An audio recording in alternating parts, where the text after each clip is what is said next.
Mike Gallagher. Every day, Mike visits with Mark Davis, morning host on 660 AM The Answer in Dallas. Here's today's M&M Experience.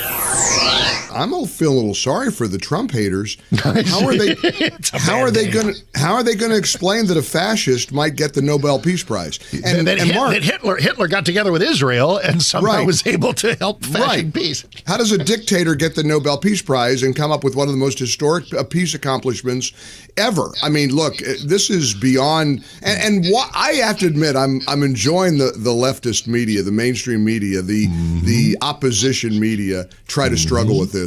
Look, they're all giving him credit. ABC, NBC, CNN, Abby Phillips. Oh, this is a big deal. I mean, but seriously, what does this do to their narrative? You can't be a fascist, you can't be Adolf Hitler and broker a peace deal like this. So do they ever look in the mirror and say, well, maybe we're wrong about the guy? No. Never? For most of them, the short answer is no. Next. Next. There's no way. Yeah. I mean, because I did look at the Daily Beast. I thought it would be funny to look at the Daily Beast. Oh, yes. Because the Daily Beast is the worst of the worst. They hate him. So I thought, well, what are they going to write about it? You know what the answer is? Nothing. Avoid it. Pretend.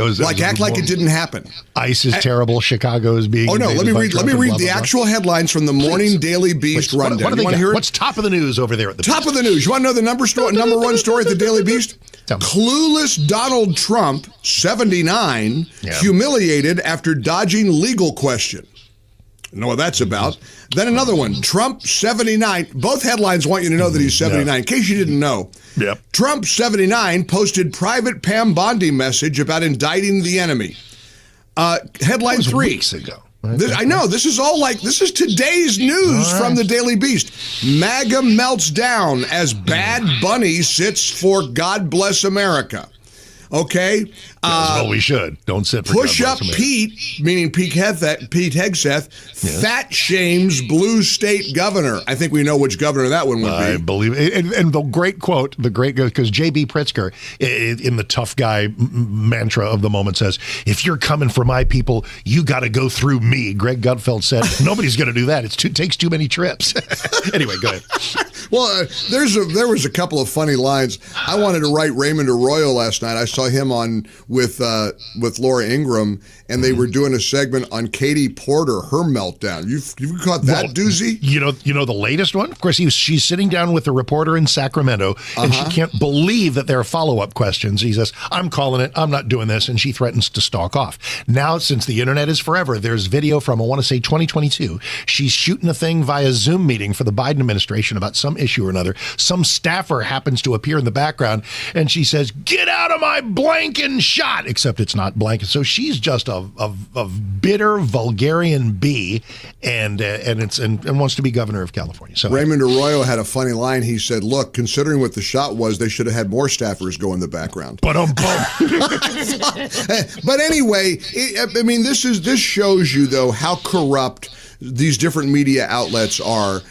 Thankfully, most of them are giving credit where credit is due. Yeah, and you got grudgingly, though it may be, they are. You're hearing things. One of the outlets said that it was sheerly, but that nobody has shown the sheer force of will that Trump has to bring this about. Where other presidents have failed, he has succeeded. You think President Kamala Harris would have brokered a peace deal? I mean, first of all, I don't even think she'd be inclined to do so. No. Do you? No. You think it involves effort. It involves. I mean, it's kind of funny. Does she care? Sure, in the way that someone who is not on board for Israel's cause, for somebody who is on board for the ridiculousness of a two-state solution, she is simply not ideologically or energetically equipped to have brought this about. There's no way that would have happened. I'm just thrilled beyond words. We have some big doings going on behind the scenes here at Team Gallagher. I shared with you last night what that is probably going to be. I'd put it at about 70% right now. It's looking good. We can't announce it yet, but keep your fingers crossed because we might be doing this upright. So lots to come. We got some great, exciting things ahead, and I can't think of a better day to celebrate than with my buddy Mark Davis. Isn't it weird? I was thinking. I saw the story last night about the guy who was arrested for this horrific Palisades fire in California. Mm-hmm. Wait a minute, all the smart kids said it was due to climate change. Mm-hmm. Every one of them, Gavin Newsom on down, they all said, we've got a montage over and over again. They insisted that the Palisades fire, which led to 12 deaths and billions of dollars of damage, it was all due to climate change. No, it turned out it was... My SUV caused it. Coal-fired plants caused it. Yeah. Your AC was at 68 degrees last night instead of 72. So you caused it. And it turned out it was apparently a loser 22-year-old Uber driver from Florida who knew that neighborhood, one of these fire bugs.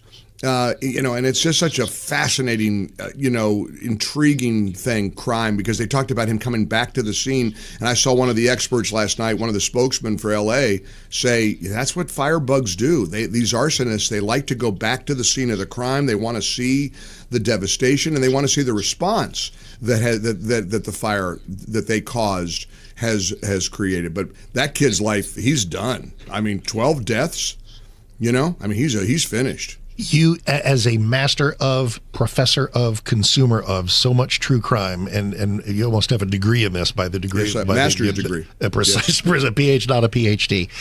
Why do you think that is? Why do perps, why do arsonists, killers, murders, whatever, why do they feel compelled to and it's through all kinds of fictional dramas too. Oh, the killer has come back. He went back to the wedding of the woman the funeral or something like that.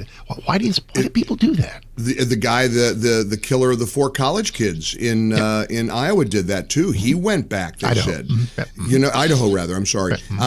What's his name? Brian Kohlberger. Mm-hmm. The same thing. And they say it's because the criminals want to see the carnage they left behind. That's the reason they do it. It's the consequence that they're creating that they want to witness. There's a narcissism to it, isn't there? It's like, look what I did, you think? Yeah. Now, along those lines, I don't know if you're about to go somewhere else, but you've just taken me somewhere. Sure. Are you a big consumer of podcasts, by and large? Or just of all? Sure.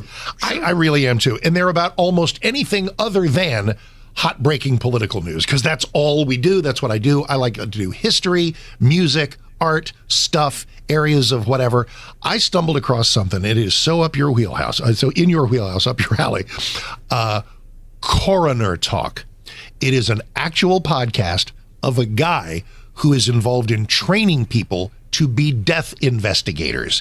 And the chapters include what are the first 3 mistakes you can make when arriving at a crime scene. If you are the coroner, how can local police either help you or be a horrible hindrance? How do you keep a murder scene pristine? And the reason this comes up right now, first of all, the production values are wild. It starts out like, hey, welcome to another episode of Coroner Talk. Now, here's your host.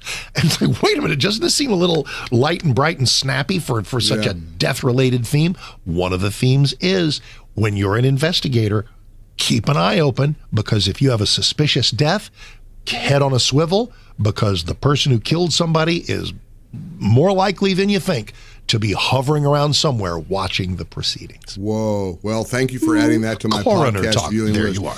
As we speak, some breaking news out of Tel Aviv just announced. Benjamin Netanyahu's office spokeswoman just announcing formally the peace plan has been finalized. Download the podcast and hear all of Mike and Mark's conversations at MikeOnline.com for the M&M experience. That'll do it for a historic Thursday. I'm so glad to get to spend it with you. Let's do it again tomorrow, shall we? Have a terrific day. Be safe and keep fighting the good fight. I'm Mike Gallagher. God bless Israel and God bless America.